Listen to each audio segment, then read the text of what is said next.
وصحبه أجمعين وبعد. Inshallah, this morning we'll continue in Tafsir of Surat Al-Raad from where we stopped last week. We'll start from ayah number 19, inshallah ta'ala. Tahajjud, inshallah, starts tonight. The program will start at 3:30. There will be a second khatma that runs at 2 o'clock for around an hour and a half or so. That's been running since basically the 14th or the 13th of this month. So Sheikh Ma'an and his team have already started this khatma. So the masjid technically will be open from 2 o'clock until basically Fajr, and the dars afterwards will close. And between Taraweeh and 2 o'clock, the masjid will close. We won't have a full night i'tikaf here. It's too difficult for us to organize. So between Taraweeh and 2 o'clock, the masjid will close, but it will open at 2 o'clock, and it's open, inshaAllah ta'ala, until after Fajr. Bidhnillahi ta'ala. And starting tomorrow, I begin the 7-episode series that I usually do every year. It will be after also, starting tomorrow, inshallah, on Sunday, not today, for those who would like to attend. So, Surat Al-Raad, the final surah within the cluster of, second cluster of the surahs in the Quran, from Yunus to Al-Raad, talks about critical points within the 4 disciplines of faith. And so the Ra'd talks about laws, and it doesn't talk about jurisprudent laws. It talks about general laws, the laws through which Allah subhanahu wa ta'ala governs the universe and governs this world. And the main law is the law of haqq, or truth, or righteousness, which is what we discussed last week in some degree of depth. Within that law, the law of change is what Allah subhanahu wa ta'ala explained to us in the beginning of the surah. And today, we'll go over the ethics of righteousness, or of haqq, and Allah subhanahu wa ta'ala will talk about those ethics, and He'll explain to us what these characteristics actually look like, and what is it that He expects of us, Jalla Jalaluhu, and what we should be aware of, or we should be cautious of. And that's what these verses, inshallah, are going to be talking about from 19 to 25. So without further ado, we'll start, inshallah, with the verses, because it'll take a little bit of explanation. I don't want to waste any more time. Yeah. أعوذ بالله من الشيطان الرجيم. بسم الله الرحمن الرحيم. أفمن يعلم أنما أنزل إليك من ربك الحق كمن هو أعمى.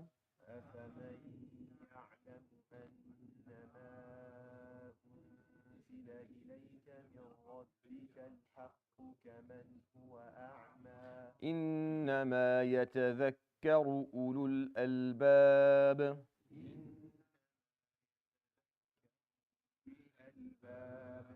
الذين يوفون بعهد الله ولا ينقضون الميثاق.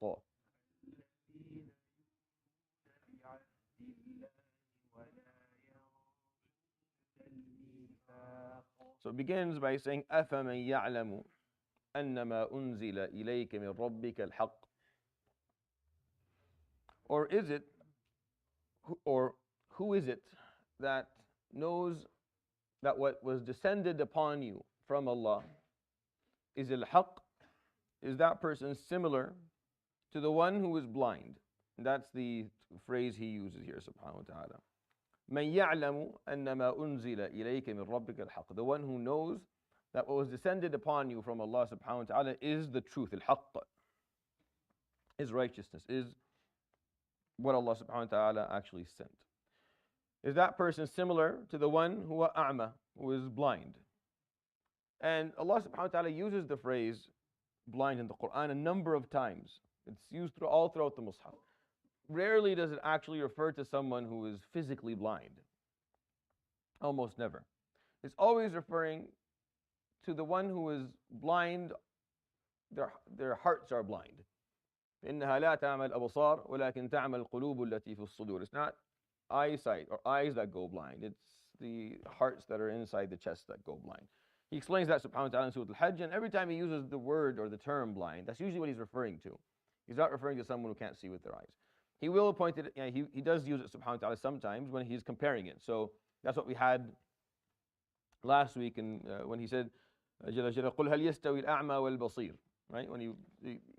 So he used the word blind, but he was comparing it directly to someone who could see. And it's more of a figurative comparison than anything. But otherwise, when he uses the word or the term blind, he's looking at the one who can see things but cannot benefit from that which they are seeing. They don't have the ability to reflect and contemplate something that they're seeing, so they can't benefit from it. They can't learn anything from what they just saw. And that's the real problem in this world, is that if you see something and you don't have the ability to contemplate, reflect, or learn from what you just saw, that's the problem. That's equivalent to being blind. You might as well have never seen it to begin with. What's the difference if you saw it or you didn't, if you didn't learn anything from it? If you're driving and there's you need to take a right because the road ends, you saw it, but you didn't take a right. What's the difference between that and someone who didn't see it altogether? Both of them are going to go flying over the cliff. It's not going to make a difference. So there's no benefit of seeing something if you're not going to learn from what you saw and thus change your behavior. This is what the concept of the Quran is that when you see something, you must be able to learn from what it is that you saw. So here, Allah subhanahu wa ta'ala is asking a question. The one who knows that what Allah subhanahu wa ta'ala has descended upon you is the haqq, meaning that the Quran that you carry is the truth. Is that equivalent or equal to someone who saw it but does not know that it is haqq? Kaman huwa a'ma, that's what that means now. Someone who saw what Allah subhanahu wa ta'ala descended upon you but was not able to conclude that is haqq, that is something for them to follow and to learn from. Are they the same? No. They both saw the Quran being descended upon the Prophet ﷺ, but since they reached different conclusions of whether this was haqq versus not being haqq versus batil, then it's going to have a huge difference on how it is they're going to live their lives. إِنَّمَا يَتَذَكَّرُ أُولُو الْأَلْبَابِ. Exclusively, the ones who will reflect upon this, or those who will actually learn from this phrase anything, are ulul albab, the people of reason. Al-lub is al-aql, is the mind. Lub is the essence of the mind. Again, the same idea. You can have a mind, it's just that if you don't use it, then it doesn't make it. Lub is having the essence of that mind. That's why in Arabic we always use lub to be the thing that's in the middle. If you have a batikha, the lub is what's inside. It's always the essence of anything. So ulul albab, those who have the essence of reasons, those who have the ability, again, to reflect on something that they listened to, saw, witnessed, or were a part of. So exclusively those who have reason are the ones who are going to benefit from what's going to be said next.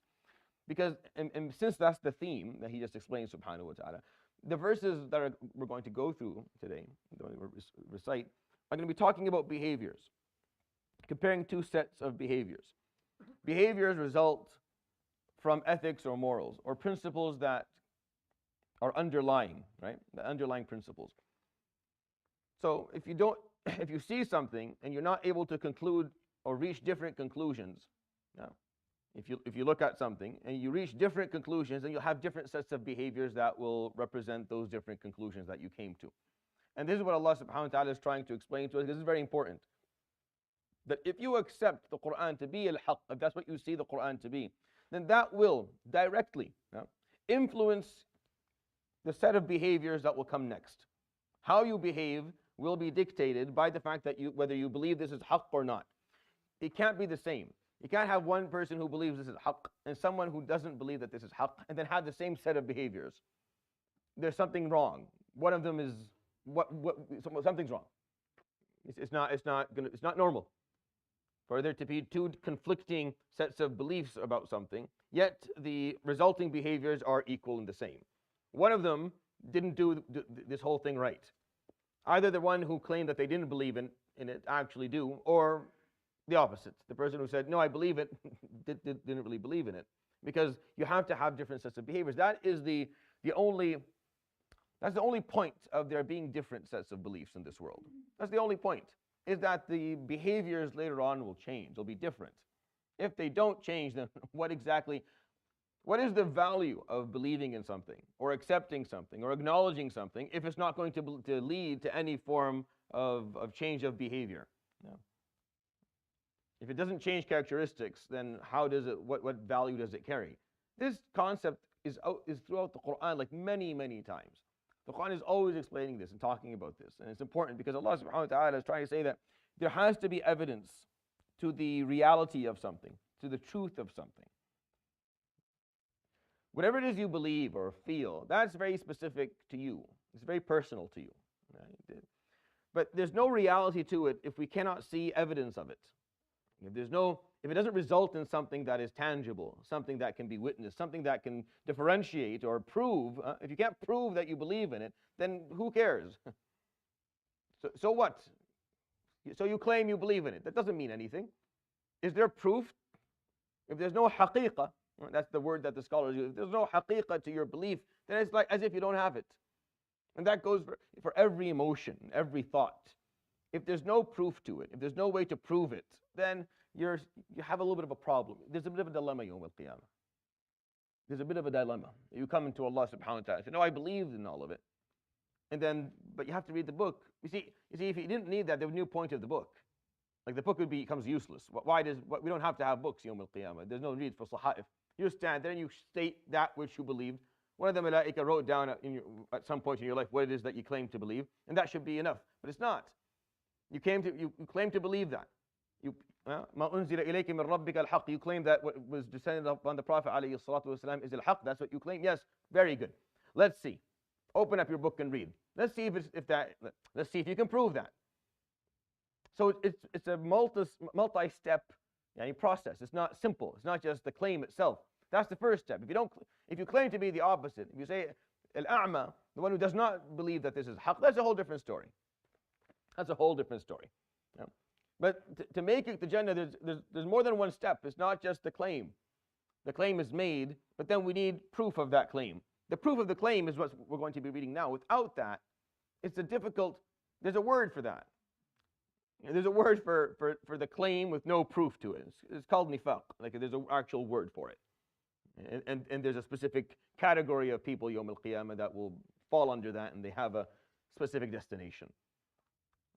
Otherwise, for a Muslim, for a mu'min, you make the claim and then you have to back it up. You have to show that, no, I actually believed it. Here's the evidence. See, I did this, I didn't do that, I behaved like this. There's a bunch of things. And that's what these verses basically explain to us in Surat Al-Raad. So the first one, الَّذِينَ يُوفُونَ بِعَهْدِ اللَّهِ وَلَا يَنْقُضُونَ الْمِيثَاقَ. The ones who fulfill the covenant of their Lord and do not break the pledge. Al-ahd is a covenant. It's an agreement. It's a contract of some sort. If I take a ahd upon you, and this is something we don't do anymore, but that's how I grew up. I grew up, and the way that I was educated Islamically was through uhud. What I do today is based on an ahd that was taken upon me when I was younger. When you sit down and teach the Quran, it's based on an ahd that I offered the day I was given the ijazah of memorization. I do tafsir because there's ahd, because uhud. This faith is an oral tradition. It happens through mushafaha. It happens through sittings you have with your scholars and your teachers. And once they're done educating you to a certain degree, they take a ahd upon you, as was taken upon them. There's a covenant that is taken upon you that this is something that you run with until the end of your life. You continue to teach this and spread this and offer it to those who want it until the day you die.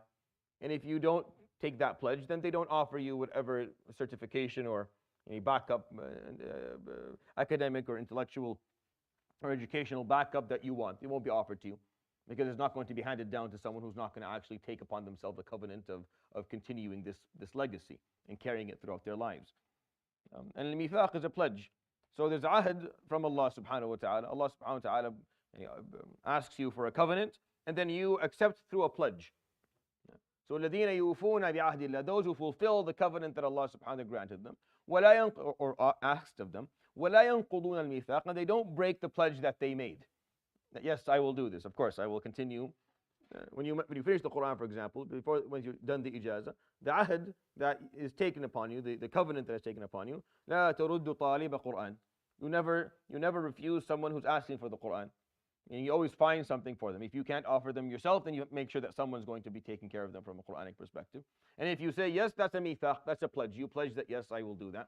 And based on that, you'll be offered the chain of transmission back to the Prophet ﷺ, to the memorization of the Quran. And that goes for every discipline of knowledge. Every single discipline of knowledge, the same thing happens. Before you're offered the actual chain of transmission, before you're offered the certification from the teacher, they offer you a covenant. Not because it's because that's what was offered to them. because that was offered to the person before them. It goes back as far as this knowledge goes back. For as long as we've had Islam, this is how our deen has spread. This is how we've maintained the authenticity and the originality of our knowledge. It's been through oral transmission being handed down one generation after the other, from one person to the other. And it goes through covenants and pledges. There's a covenant that is asked of you and a pledge that you make. And once you make that, you are bound, it's binding. It's binding in the eyes of Allah subhanahu wa ta'ala, it's binding. That's what the Sahaba did. If you go and you study the Prophet ﷺ Sunnah a little bit, you'll find that there's these ahadith that repeat, that are recurrent. Almost every under every bab, every chapter, you find that these ahadith happen time and time again, worded and narrated by different Sahaba with slightly different phrasing in each of them, where they point out that the Prophet ﷺ bay'ahum. There was a bay'ah. Yeah? The bay'ah, what a bay'ah is, outside of politics for a moment, we'll just step away from the realm of politics for a second, because that's where this word became much more widespread. It's used way more. So let's just leave that alone for a moment. Outside of politics, the concept of a bay'ah is a ahad that is asked of and a pledge that is offered. Right? That's how a bay'ah works. So the Prophet ﷺ bay'ah al-Sahaba. He would perform bay'ah with the Sahaba. And the bay'ah they would always point it out. بايعنا رسول الله صلى الله عليه وسلم, as Jabir said, على شهادة أن لا إله إلا الله وإقام الصلاة وإيتاء الزكاة وحج البيت والنصح لكل مسلم. The Prophet ﷺ, the covenant was that we would do the five basic rituals of Islam. لا إله إلا الله محمد رسول الله. We pray, we would offer zakah, we would do hajj, and that we would offer our advice, or we would work collectively with all Muslims. Another Sahabi, like Abu Dawud, would say, بايعنا رسول الله صلى الله عليه وسلم على مثل زاد الراكب. You would say the basics and add at the end على مثل زاد الراكب. زاد الراكب is the provision of a traveler. على مثل زاد الراكب, meaning that we would only take from dunya whatever is concerned the provision of a traveler. We don't take from dunya anything else. We leave everything else behind us. We don't take for ourselves more than what we need to make it to our destination with akhirah. So you find the Prophet ﷺ would perform these bay'ahs with the Sahaba. There would be a pledge. He would offer a covenant. This is what I'm asking of you in your life. You live like this. And they would put their hand out and they would pledge, yes, we'll live like this, Ya Rasulullah, until the day we meet again. Ala hawdak, sallallahu alayhi wa sallam, until we meet you at the basin. And that would be the pledge. That would be the covenant. And this is a big deal. This is how Islam basically worked. Every Sahabi had a pledge with the Prophet ﷺ personally. All of them did. It's really difficult to imagine. It's very hard to even imagine, because imagine how many times would he have to do this, alayhi salatu wasalam? Thousands of times, because all of the Sahaba, and it would happen sometimes in bulk. It would happen in bulk. They would stand in line towards the end of his life. People would come, tribes would come, and they would stand in line, and he would perform bay'ah with each and every one of them. They would shake on it, right? They would shake on it. That's equivalent to a contract that is written today. Back in the day, when the people got married, they didn't write anything down. It would just be two witnesses and the father of the bride and the groom, and they would shake on it, and that's it. Nothing would be written. Today it's all written. Everything is. There's always a sheikh there, who is the least important person in the room, by the way, when it comes to you don't need him. You need the first thing people think of, you need to get a sheikh. You don't need the least important person in the whole thing. The contract is the sheikh. You don't need him at all. His existence is just a formality, just to write something down. What you need are two witnesses, and the father of the groom, and the father of the bride, and the bride to be accepting, and the groom, and the mahr. That's what you need. The sheikh is just there to facilitate work. He's not important at all in this whole thing. But that pledging, and one of the hadith of the Prophet ﷺ, the hadith Imam Ahmad, where they were standing in line and he was offering the bay'ah to people. There's a lot of stories, by the way. This is like a topic that I can go on for a couple of hours talking. There's a lot of stories here, because it happened a lot, and it was talked about a lot. And one of the young men who was standing had come with his tribe, and that young man he wasn't really a part of anything. He didn't care. His father brought him, because he had no choice. He came with his dad. The night before everyone was sleeping, he was sitting outside the tent, just playing around, just wasting time. A new place. He sees a young lady carrying water, so she's wearing one of those abayats, and it's a bit long, so he tugs on it. He makes a little tug, and she runs away. That was the middle of the night. The next morning, he's standing there. He's whatever, ready. He puts his hand out to make bay'ah to the Prophet ﷺ. The Prophet ﷺ pulls his hand back. فقال أنت صاحب الجبيدة? You're the one who tugged the lady's thing yesterday. So he was shocked because no one saw him. But he didn't say anything. فقال لا والله لا أبايعك. I don't offer you a covenant. There's no pledge to you. So he got scared. فقال والله لا أعود إليها أبدا يا رسول الله. I'll never do it again. فقال إذن أبايعك. Then put your hand out. We'll make the pledge. The same thing alayhi salam he did once. Amr ibn al-As was there. Amr ibn al-As, the great, he came. The Prophet alayhi salam was happy for him, so he مد يده صلى الله عليه وسلم أجمعين. مد يده for the ahd, for the covenant, for the pledge. He puts his hand out to say Amr ibn al-As. This time it's Amr ibn al-As who pulls his hand back. And of course, this gasp, this audible gasp amongst the Sahaba. Like it was, what are you, insane? What are you doing? فقال ما لك يا عمر. The Prophet alayhi salam asked, what's wrong with you? فقال لي شرط. I have a condition before I make this pledge with you. So people are looking at him like this person's and say, he wants to. Umar al-Khattab is gonna off with his head in a moment. Yeah. What are you doing? فقال شرطي. What's your condition? فقال أن يغفر لي ما مضى. That everything I did before is going to be forgiven. Sayyidina Amr ibn al-As, he didn't have a great history up to that moment with the Muslims. He tried to get them all killed in Abyssinia beforehand. He was a part of almost every effort against the Muslims, and historically within Badr and Uhud and Al-Khandaq. And he plotted a number of times. Not a great history. So he was a bit afraid that if I come into, look, I already have a dark, horrible history. I don't want to enter into this. It's not going to be forgiven. If it's not going to be forgiven, I don't waste my time. I'm already really far down the road of evil. If it's not going to be forgiven altogether, I might as well continue because there's no point. I need to know that this is all going to be wiped out. فقال ألا تعلم يا عمرو أن الإسلام يجب ما قبله. You don't know that Islam will delete everything before it. فمد يده رضي الله عنه وبايع رسول الله صلى الله عليه وسلم. And the stories go on and on and on. But that's what it means here. You have a covenant with Allah subhanahu wa ta'ala. You have a covenant with Allah subhanahu wa ta'ala. You were asked for La ilaha illallah Muhammad Rasulullah and everything that comes with it, and you pledged. You offered a pledge. Maybe you don't know that, but that's what you've done. Maybe rethink it. If you're not like, that's not what I was in for, that's fine. Go back and review and reassess maybe if this is what you want to do or not, but this is what you've done. You were asked for a covenant and you offered your pledge. And this is what you're going to live by until the day you meet Allah subhanahu wa ta'ala and die. And if you're not willing to do that, then maybe go back and figure something out for yourself. Because this is a serious matter. You're going to be asked about the pledge. You're going to be asked about the covenant of Allah subhanahu wa ta'ala. And it's going to be assessed through the book. Let's see what you did with your covenant. And you're going to read. And if your book is not proving your covenant, you're going to start squirming in your seat. So Allah subhanahu wa ta'ala salama. You sit Yawm al-Qiyamah, you start reading, and we're like, this doesn't sound like someone who had a covenant. This book is not very reflective of someone who had any pledge of any sort. You'll start to feel a little bit uncomfortable as you read. And you'll start maybe fast forwarding through the pages looking, do I have something here? Like this whole month, is there something here that proves that what about this year, 2020? Where is the something, just something to prove that I had that I recognized, that I offered myself, that I offered a pledge to Allah subhanahu wa ta'ala. So that's the first one. We'll go on. وَالَّذِينَ يَصِلُونَ مَا أَمَرَ اللَّهُ بِهِ أَن يُوصَلَ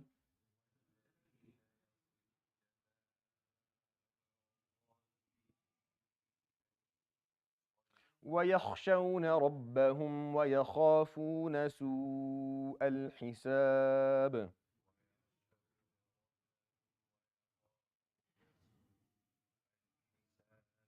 يصلون, those who connect, and those who connect ما أمر الله به أن يوصل, that which Allah subhanahu wa ta'ala commanded for it to be connected. So this ayah makes this phrase as generic as possible. It's not just صلة الرحم. It's not just connecting the ties of kinship with your relatives. It's any other form of relationship that you were commanded to connect, whatever it was. The relationship you have with your parents, the relationship you have with Muslims, with your neighbors, with your anything. ما أمر الله به أن يوصل. Anything that Allah subhanahu wa ta'ala commanded you to connect. Whatever relationships Allah subhanahu wa ta'ala commanded you to connect, that you connected them. So it generalizes the concept of strengthening relationships that Allah subhanahu wa ta'ala has commanded us to strengthen. And there are many of them. In our lives, there are a lot of these types of relationships. It starts with your parents, moves on to your siblings, to your children, to your spouse, to your extended family, to your neighbors, to the Muslim ummah. It just keeps on kind of trickling out of there as many people you have in your life and as much influence that you have in your life. To those who connect that which Allah subhanahu wa ta'ala asked them to connect. Make sure that they take care of the relationships that Allah subhanahu wa ta'ala has commanded them to take care of. وَيَخْشَوْنَ رَبَّهُم. And they have reverence of their Lord. They have reverence. Reverence is a beautiful word. Al-khashya, وَيَخْشَوْن. I love this word. It's a really nice word, and you find it throughout the Quran many, many times. And it's a mix of three things.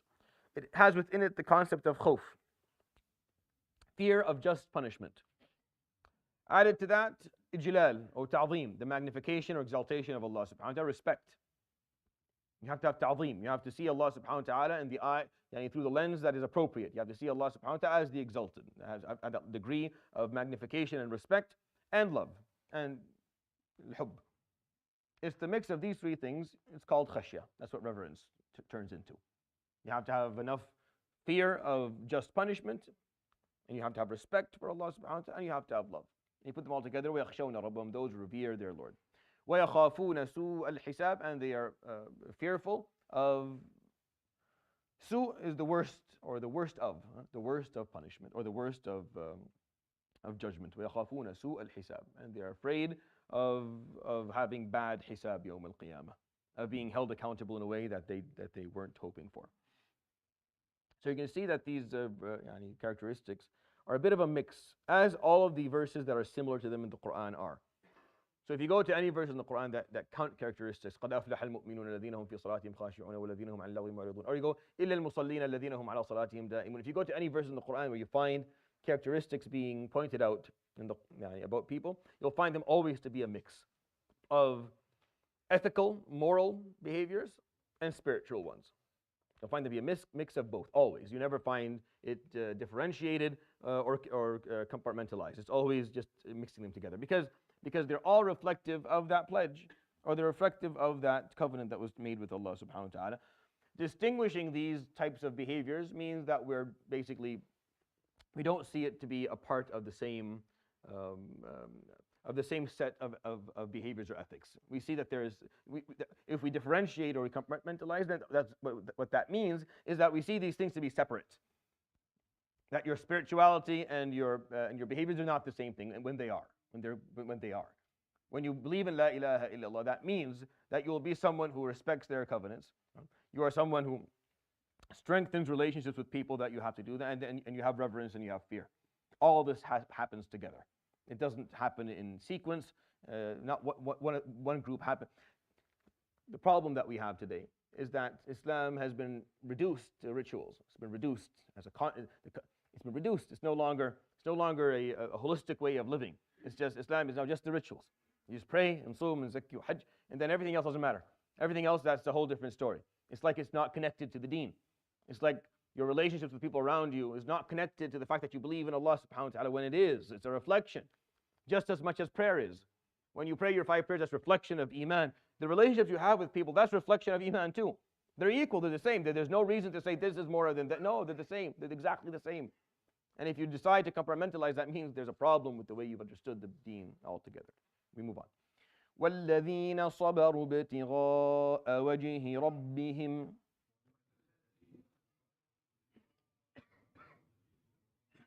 وَأَقَامُوا الصَّلَاةَ وَأَنفَقُوا مِمَّا رَزَقْنَاهُمْ سِرًّا وَعَلَانِيَةً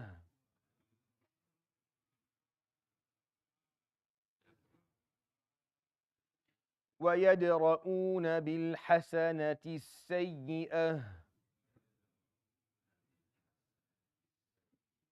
أُولَٰئِكَ لَهُمْ عُقْبَى الدَّارِ. And those who persevered, صَبَرُوا ابْتِغَاءَ وَجْهِ رَبِّهِمْ. Ibtigha'a, in pursuit of something. Yabghi, wants, if you want. It can also mean something else, but for here, for this context, that's what it means. Ibtigha'a, in pursuit of something, in desire of achieving or getting something. Ibtigha'a wajhi rabbihim, they're in their pursuit. Those who persevere in pursuit of the face of their Lord. And this is a figure of speech, meaning that they are doing it with the sincere intention or sincere desire of pleasing Allah subhanahu wa ta'ala. وَالَّذِينَ صَبَرُوا بِتِغَاءَ وَجْهِ رَبِّهِمْ. Meaning the reason that they actually persevered in this life, the reason they put up with all these difficulties, was out of desire of pleasing their Lord, of seeing His beautiful face subhanahu wa ta'ala yawm al-qiyamah. So perseverance for the sake of Allah. So it's not enough to persevere. You have to persevere for the right reason. Because this is how these verses work. They don't differentiate. You don't say, well, perseverance in general. No, it's perseverance for the right reason. You have to have the right intention. It has to be for the sake of your Lord, for Allah subhanahu wa ta'ala. وَأَقَامُوا الصَّلَاةَ, and they established their prayer. وَأَنفَقُوا مِمَّا رَزَقْنَاهُمْ سِرًّا وَعَلَانِيَةً, and they spent from that which Allah subhanahu wa ta'ala gave them. They do that secretively, privately, between themselves. وَعَلَانِيَةً, and openly, publicly, in front of people. وَيَدْرَؤُونَ, الدَّرْء هو الدفع. الدَّرْء is when you protect yourself from something with something else. درأ ويدرأ عنها العذاب, ويدرأ عنها العذاب, and she protects herself from punishment in the ayat of mula'ana in Surah An-Nur, and تشهد أربع شهادات بالله. So a dar is for you to protect yourself by doing something, by actually doing something actively. ويدرؤون بالحسنة, they protect themselves via a good deed, السيئة, a bad one. So when badness or evil comes to you, تدرؤوا بالحسنة, you push back and you protect yourself by doing something good. This is, so perseverance for the sake of Allah, and then you establish your prayer, you pay your zakah, and then whenever you are faced with evil, you push back with something good. It's all over the place. These ayat are talking about behaviors almost in every, there's no sequence for them. If he sequenced them, subhanahu wa ta'ala, then we would be led to believe that there's a priority for them. We would be led to believe that there's a certain degree of prioritization happening when there isn't. They're all just one, they're a bundle. They're a bundle. They're not, here's number 1, 2, get 1, 2, 3, and then 4. No, that doesn't exist. If he started talking subhanahu wa ta'ala and started with rituals first, and then ethics next, and then, no. If he did that, then we say, okay, then we start with these, try to get through them, and then go, no. They're a big bundle. You do them all. You drop one, there's a problem. You drop any of them, there's an issue. That's why they're put this way. It's not difficult to sequence them. It's not hard at all. If you take these points, and then you clump up the rituals, and you put the ethics, and you put it's not that hard to do these things. And if Allah subhanahu wa ta'ala wanted to, but He didn't. He bundled them for a reason. وَيَدْرَؤُونَ بِالْحَسَنَةِ السَّيِّئَةِ. He says subhanahu wa ta'ala other parts of the Quran, idfa billati hi ahsan. Idfa means push back on evil that comes your way. Billati hi ahsan, with that which is the best in this world. This is an Islamic ethic. It's a characteristic of a Muslim. It's a characteristic of a Muslim. When someone mistreats you, what is the answer? You seek revenge or you push back with khair. It's hard to do. It is very difficult to do. It's one of the topics that requires and generates a lot of conversation in tazkiyah groups. It takes months to get people to see this. And even after you spend months teaching them this, they'll still come back a month later or two and say, I don't agree. They don't like it. It takes a lot of, because how do I respond to someone who is giving me evil with good? That's almost like I'm encouraging their behavior. Right? That's what this means. So it's hard, it takes time. The ego finds it really difficult when someone dishes out evil to you and then you respond with something good. The reason that you do so is because whatever you do in this world reflects you. If you are a mirror to the person in front of you, that means you don't really have any essence. You don't have a pledge, you don't have a covenant, you don't really represent anything. If I'm just mirroring what you do, you're nice to me, I'm nice to you. You're bad to me, well, I'm bad to you. That means that there's no essence to me. I just walk around mirroring people's behavior. That means there's no real essence to me. And that's a problem. That's a big problem if that's how you live your life. If you're reactive and you just do whatever is the person in front of you, then that doesn't, there's no, what are you? How do I know who you are? If you're just reflecting, if you're just always doing, there's a known athar, in Israeliyat, where Sayyidina Isa alayhi salam was walking, and someone from afar started calling him names. Yabna kada, yabna kada. Calling him a bastard, basically. From afar, calling him all these names. So he would turn to him as he's walking, and he would say, Barakallahu feek, wa jazakallahu khair, wa afallahu anka. So one of his apostles standing there saying, Ya ruh Allahi ka'annaka lam tasma'. So the Spirit of God is as if did you not hear what he wasn't, he wasn't, I think you misheard. Like he wasn't saying those things to you. Like he wasn't saying something nice. He was saying, maybe you didn't hear him. فَقَالَ كُلٌّ يُخْرِجُ مِمَّا عِنْدَهُ. Everyone produces that which they have on the inside. That's what he has on the inside, he produced that. And this is what I have on my inside. So that's what I'll produce. So everyone reflects or produces what they have. If he has evil and hatred, and that's what they'll project, that's not what I have on my inside. I have something different. So when you, because it's about you, it's not about them. It's not about what they are doing, it's about who you are. They push back evil with goodness. And that's how the Prophet ﷺ lived his life. يُسِيئُونَ إِلَيْهِ فَيُحْسِنُ. They mistreat him, and he كُلَّمَا ازْدَادُوا أَذًى كُلَّمَا ازْدَادَ حِلْمًا. The more they harm him, the more patient he is, alayhi salatu wasalam.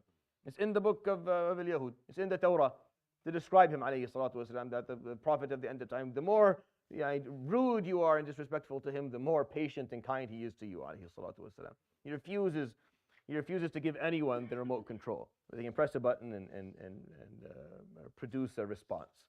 No one gets to do that to you. You should never give that control to anyone where they can produce a response out of you. Your responses represent you. They don't represent. No one gets to change that. If you allow someone to actually change your ethics or change your behavior, that means they're not really constant and they're not yours. And you don't have full control, and that's scary. وَيَدْرَؤُونَ بِالْحَسَنَةِ السَّيِّئَةِ. And they push back with goodness against evil. أُولَٰئِكَ لَهُمْ عُقْبَى الدَّارِ.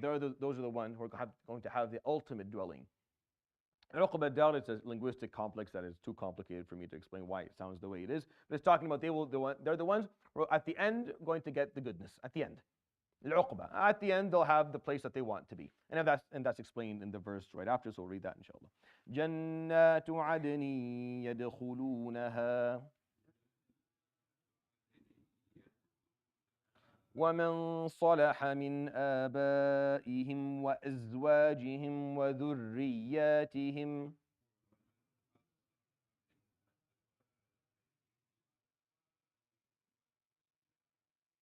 وَالْمَلَائِكَةُ يَدْخُلُونَ عَلَيْهِمْ مِنْ كُلِّ بَابٍ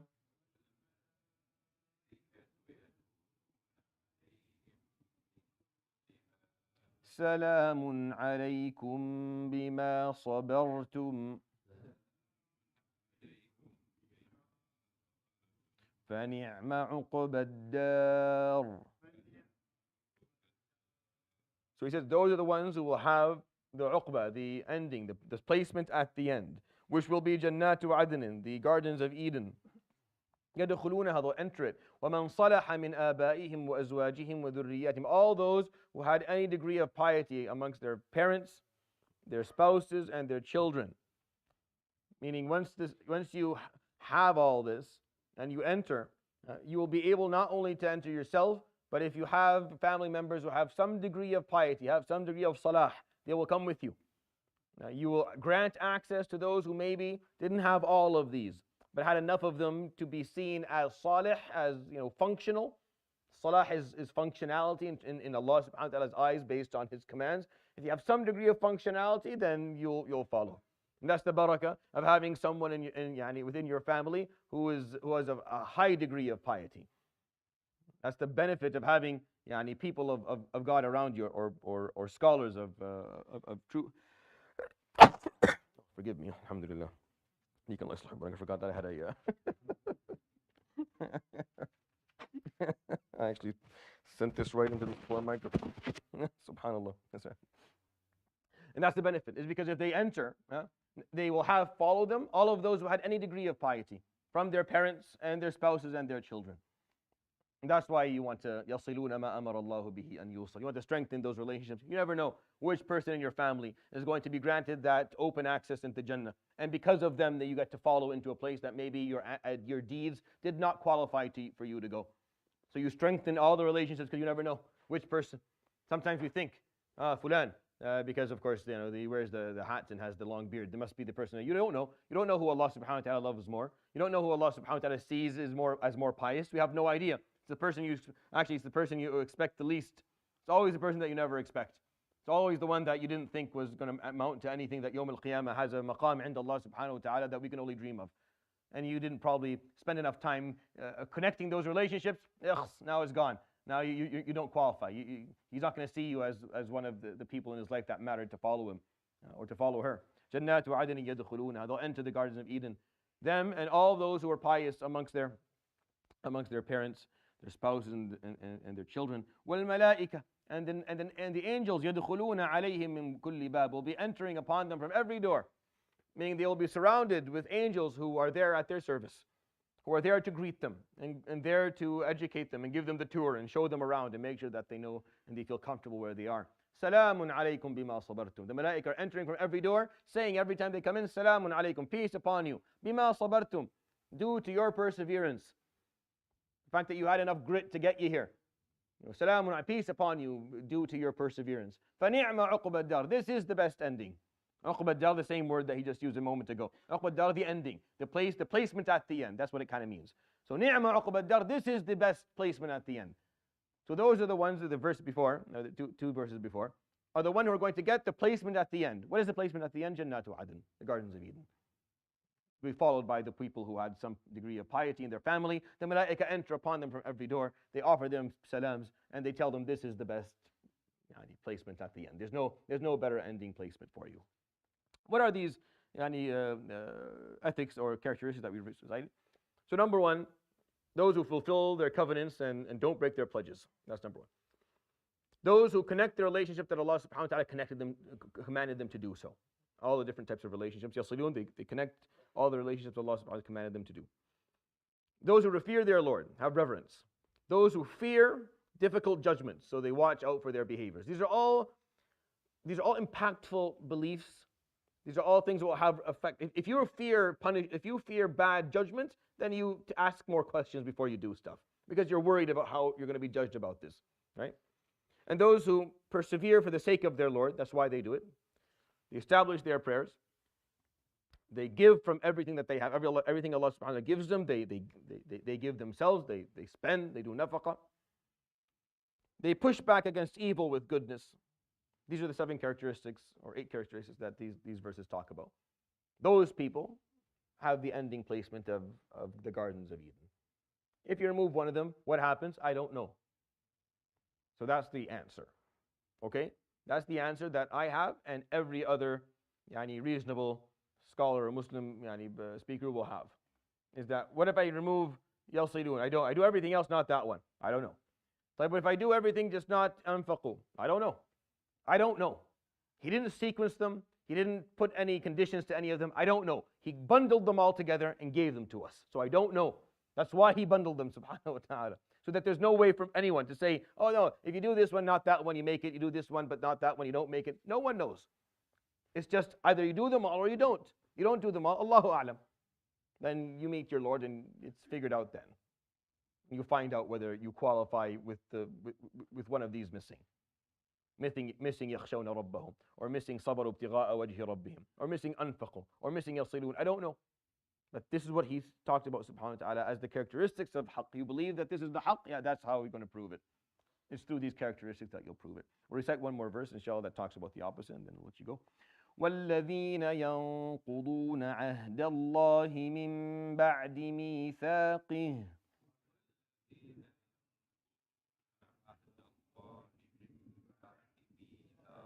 وَيَقْطَعُونَ مَا أَمَرَ اللَّهُ بِهِ أَن يُوصَلَ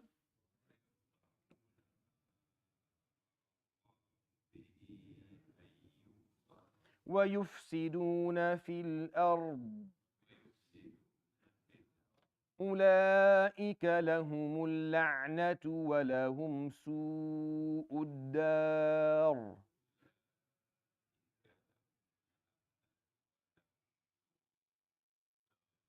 And those who break ahd Allah, the covenant of their Lord, min ba'di mithaqihi, after they offered the pledge. On the other hand, those who broke the covenant after they offered their pledge. وَيَقْطَعُونَ, so يَنْقُضُونَ is to, وَالَّذِينَ يَنْقُضُونَ, those who break the pledge. وَيَقْطَعُونَ مَا أَمْرَ اللَّهِ, and those who sever that which Allah subhanahu wa ta'ala commanded them to connect. وَيَقْطَعُونَ مَا أَمَرَ اللَّهُ بِهِ أَن يُوصَلَ, the same wording that we had at the verses at the beginning, keeping it generic. Those who severed the relationships that Allah subhanahu wa ta'ala commanded them to connect. وَيُفْسِدُونَ فِي الْأَرْضِ, and they spread corruption upon earth. Basically bundling the rest of them, subhanahu wa ta'ala, bundling the opposite of the rest of them by using the term corruption.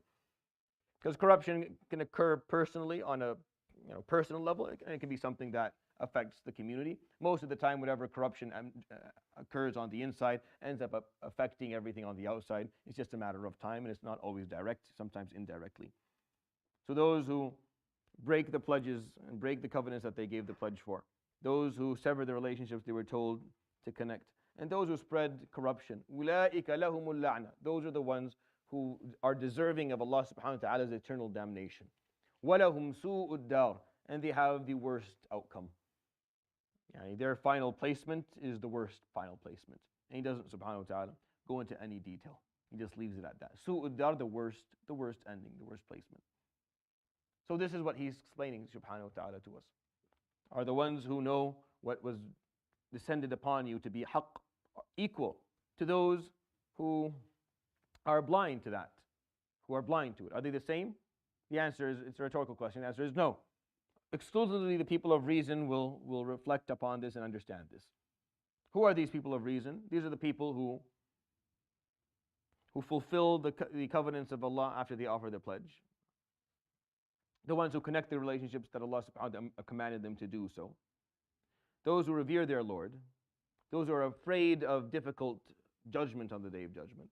Those who persevere for the sake of meeting their Lord in a good position. Those who establish their prayer. Those who give their zakah and pay from what Allah gives them.